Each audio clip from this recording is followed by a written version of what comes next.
So in public, the regime is presenting a united front. They're signaling that the death of President Raisi has not weakened Iran's leadership or the regime's grip on power.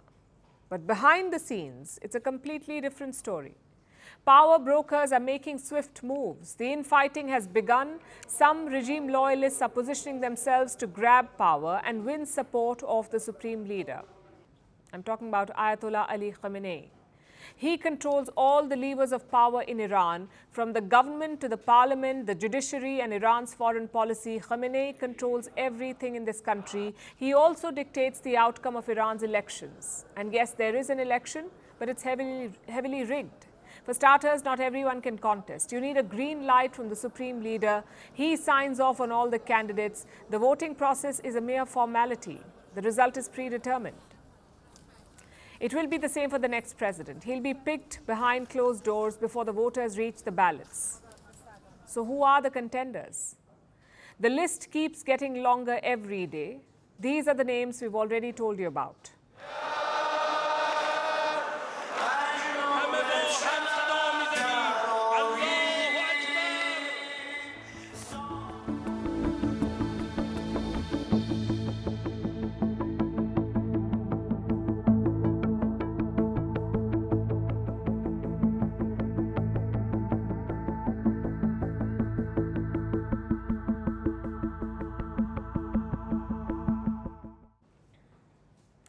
Now, two more names have been added to this list. Mohammad Bagher Ghalibaf, the current Speaker of Iran's parliament. He ticks the right boxes for the regime. Ghalibaf is a hardliner. He has administrative experience. In the past, he has served as Iran's police chief and Tehran's mayor. More importantly, he is believed to be close to the IRGC, the Islamic Revolutionary Guard Corps, IRGC, the powerful and influential armed force. They protect the regime and its power. They report to the Supreme Leader. If these guards, the IRGC, back Ghalibaf, he has a good chance of becoming president. Another presidential contender is Ali Larijani, again a hardliner. Larijani has served with the Revolutionary Guards. He was also Iran's nuclear negotiator and the son of a famous Ayatollah. Iran's conservatives may find that background appealing. Plus, Larijani has tried his luck in the past. He was stopped from challenging Ebrahim Raisi in 2021. Observers say the regime wanted to give Raisi a clear field. And Larijani lacked charisma as a candidate. But now that Raisi is out of the picture, will he get support this time? Guess we'll have to wait and see.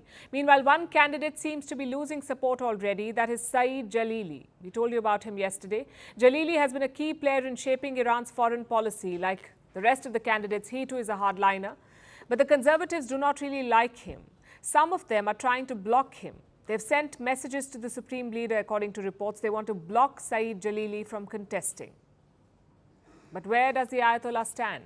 Well, He's unlikely to spell it out in public, especially when his own son is in contention.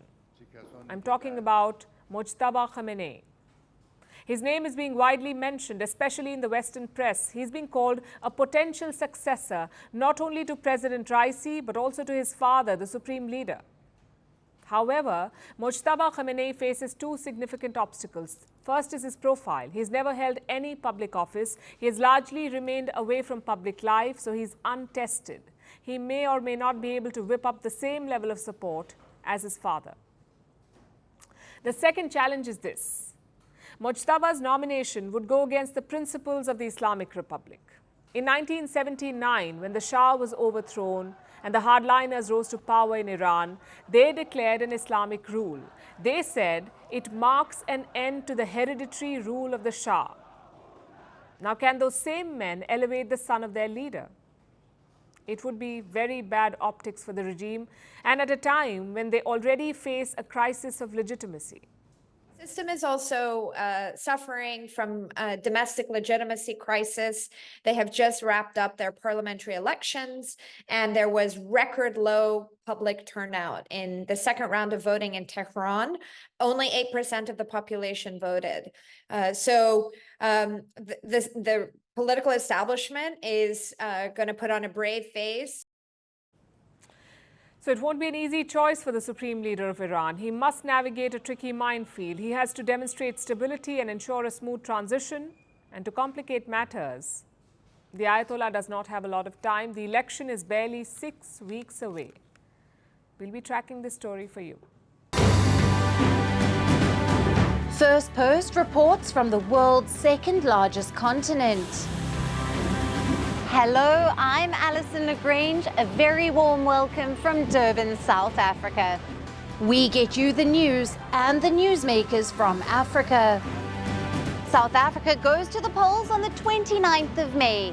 I will track the election and bring you ground reports. Is it the end of the road for the African National Congress? And will former President Jacob Zuma stage a dramatic comeback? From elections to climate change to innovations and opportunities. As the world's attention shifts, we report from Africa, the heart of the global South. Join me every weekday live on Firstpost.